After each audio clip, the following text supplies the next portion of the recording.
What is going on, YouTube? It's your boy Spanko, and today I'm excited because I'm bringing you guys something that I believe everyone in this community or everyone who plays Yu-Gi-Oh should know, and that is the best side deck cards for the March 2021 format. So the format post March 15th ban list. Now, we just had an LCS 11, I believe, and I'm gonna put over here on the screen what the top decks were, the top 16 decks for that tournament. So this is pretty much what the meta is going to shape out to be, or how it looks like for now. Of course, it can change in the future, but this is what it's looking like for now. And so with that information, I went through the deck list and I thought to myself, how can we put together the best side deck lists for March 2021? Now, I should mention a lot of the reason why this is important is because people forget that if you're playing a best of 3 series, right? Because Yu-Gi-Oh matches are best of 3. 2 out of your 3 games are going to consist of side deck cards. So side decking is actually very important in the game of Yu-Gi-Oh! And so I wanted to come and help you guys figure out what side deck cards to play in today's format. Now, if you guys enjoy these kind of videos, make sure to like the video and subscribe to the channel. We just passed 4,000. The next goal is 5,000. Let's see if we can make it happen. All the links to my social medias and everything will be in the description below if you guys want to check that out. And with that, that's really all I gotta say, so off to the video. Okay, so as you guys can see here, we're here on Dueling Book, and I'm gonna list out some of the best side deck cards in this format. Before we do, I want to give a big shout out to some cards that I guess you could call them as honorable mentions, but I'm not going to put them in here because I feel like some of these cards should be main decked. And so one of those is Skullmeister. I think Skullmeister is a hand trap right now that should be in everyone's main deck, but if you don't have it in the main deck, this is a really good side deck card. So I'm just going to put it here in the side just to show you guys that this is an option. If you guys don't have this in the main deck, it should be in the side deck, so it is an honorable mention. Another honorable mention is Ice Dragon's Prison right over here that I'm going to put to the side deck just in case you're not maining this and you're playing a trap variant deck. I think this card should be in your deck, so if it's not in the main deck, it should definitely be in the side deck. Okay, so for the first card that I think should be in every single person's side deck is Cosmic Cyclone over here. I think this card should be a 3 of even in some people's side decks, and the reason for that is because in the meta right now, we have decks like Eldritch, which of course Cosmic Cyclone is pretty good against Eldritch generally. Also, it's pretty good against Dragon Link. Now, I'm not saying you're going to want to side it in going second against Dragon Link, but if you do plan on going first, it actually could be pretty good. The reason for that is when they use their Boot Sector launch to try to combo, you can hit the Boot Sector launch and that could be pretty detrimental. Also, if any of them try to do the Buster Lock, I guess this is more if like they are going first. If they try to do the Buster Lock, you can hit the Buster with the Cosmic Cyclone. Granted, they'll have a Borreload Savage, but at least this way you're going to be baiting out a negate with Borreload Savage, right? So there is some playability against the Dragon Link decks, but really it's against the Eldritch and the Zoo Eldritch variants. Those are really big problems in the meta, and so if you want to beat those, Cosmic Cyclone is one of the best cards for that. Lastly, there were a couple dinosaur decks that actually ended up topping, and you guys might not be thinking Cosmic Cyclone is good against dinosaur. However, those decks did main deck Mystic Mine, so it does help you out the Mystic Mine, especially because a lot of decks will lose to Mystic Mine. So if you want to be able to out that, Cosmic Cyclone is a really good option for you.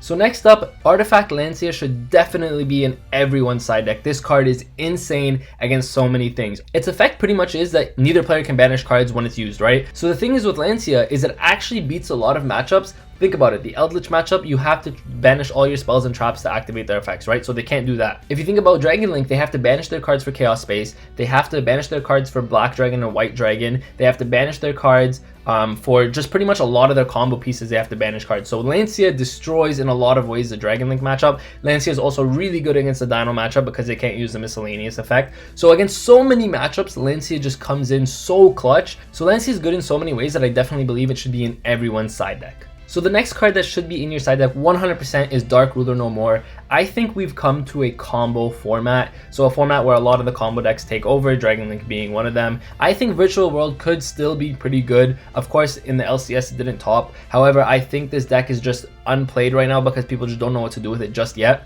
I think the deck is still very combo heavy, but in combo heavy formats, Dark Ruler No More is one of the best cards. This pretty much outs the entire Dragon Link board, so if you're going second and you know you're going second, Dark Ruler No More is just one of the best cards you can play. It pretty much shuts down your opponent and then you can start to pick the board apart. No matter what deck you're playing, Dark Ruler No More just generally is really good. So I definitely think this card should be in your side deck. It's also really good against even like Dino matchups. If you force a Dino player to go first, usually they can end on like a Logia plus a UCT, but if you Dark Ruler No More them, then their Logia is gone or their Dolka is gone, and then their UCT is going to be not really applicable either. So I just think Dark Ruler No More is actually low-key good against the Dino matchups and people just take it for granted, but I think it could be pretty good. But specifically for the Dragon Link, it breaks any Dragon Link board pretty much, so that's why it's still very important. So So the next card on this list is Joel and Lockbird, and I think Joel and Lockbird is really good this format. Think about it. Dino adds to their hand a ton. Dragon Link adds to their hand a ton. Decks like Invoke, decks like Shaddoll, even decks that use Prosperity in their main decks now, like Droll and Lockbird is so good against all of those decks. So if you're not main decking this card, because I could see this card being in the main deck of a lot of the decks, but if you're not main decking this card, then it definitely does deserve a spot in your side deck. I think this card is really good against a lot of meta decks. So if you can make room in your side deck for hand traps and you can play those hand traps in your main deck, then I definitely believe you need to be playing Droll and Lockbird in your side deck. Now before I continue, I should mention that all of these cards are pretty affordable. All of them have lower rarity printings. Lancea and Cyclone both come as commons. I'm pretty sure Dark Ruler No More is not too expensive at the moment. And then Joel and Lockbird does have the maximum gold print, which is pretty cheap. I think the super rare printing is pretty cheap as well. So just generally, all these cards are budget, and if you guys don't have access to them, they're actually pretty easy to get your hands on. So that's one thing that I really like about this format, is I feel like a lot of these side deck cards are very applicable and very just generally available for people to get. So next I have a card here that I think is very important, but I definitely think this should stick to your side deck, never go in the main deck, and that is your Godarla. Now Godarla, you guys might be wondering, why are people playing Godarla, the Kaiju, the Wind Kaiju specifically?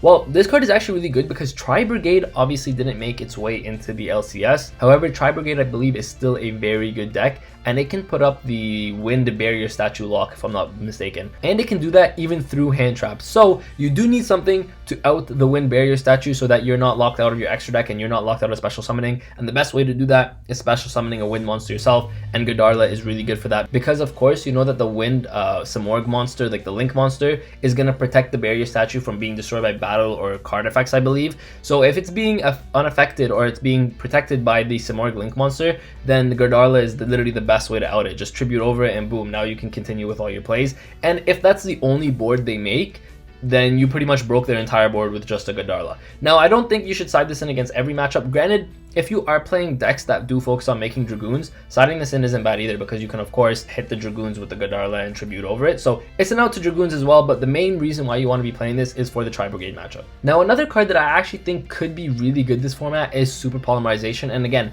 Super Poly and Godarla are both really cheap cards. So it's easy for you to get your hands on these for a really good price and not too much out of budget. So Super Poly I think has the common printing even, so you can get a common Super Poly. But Super Poly I think could be really good because, okay, so against the Dragoon boards, they're going to end on double Dark Monsters, of course, because they're making Verte Dragoons, right? So right away, you can make this Starving Venom with the Super Poly right there. So obviously, if you're going to be siding in Super Poly, you need Super Poly targets as well. But if you can fit that into your extra deck, then I definitely think you should be playing Super Poly. So again, against the Shaddoll matchup, it's really good because most of their monsters are dark as well as like the Shaddoll monsters. So you can even Super Poly a Shaddoll monster into your own Shaddoll monster. If you're playing Shaddoll, it's really good in the mirror match, of course. Again, if you're playing against Dragoon decks, you can make Starving Venom because you can get rid of the Dragoon and get rid of the Verte.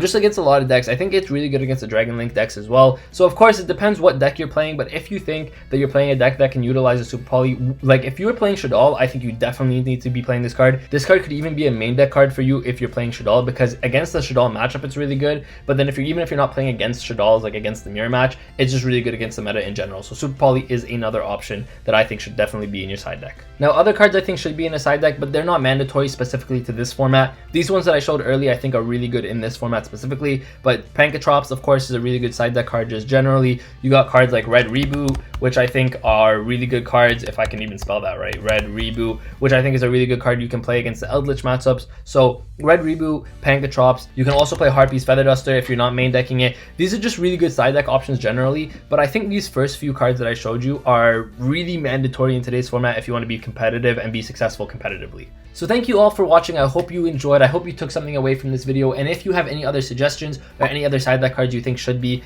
in your side deck pretty much for today's format, for the March 15th 2021 format, then let me know in the comment section down below. I love to hear your thoughts. I have one more card that I haven't mentioned, but I want to kind of keep it on the wraps for now. I'm sorry, I know you guys are probably going to hate me for saying that, but I have one more card that I'm just not going to say just yet. I think this card could actually low-key be insane in the side deck, but I'm just not going to say it right now because one, I kind of want to keep it a secret just for like if I go to an event. I plan on going to do some remote duels, and if it does well, then I want to bring it up then. But right now, I just don't want to bring it up. I don't know, just a little Spanko secret if you guys want to say it that way. But again, if you guys have any suggestions, let me know in the comment section down below. Thank you all for watching. I appreciate every single one of you. Make sure to like and subscribe if you enjoyed. And with that, Spanko signing out. Peace.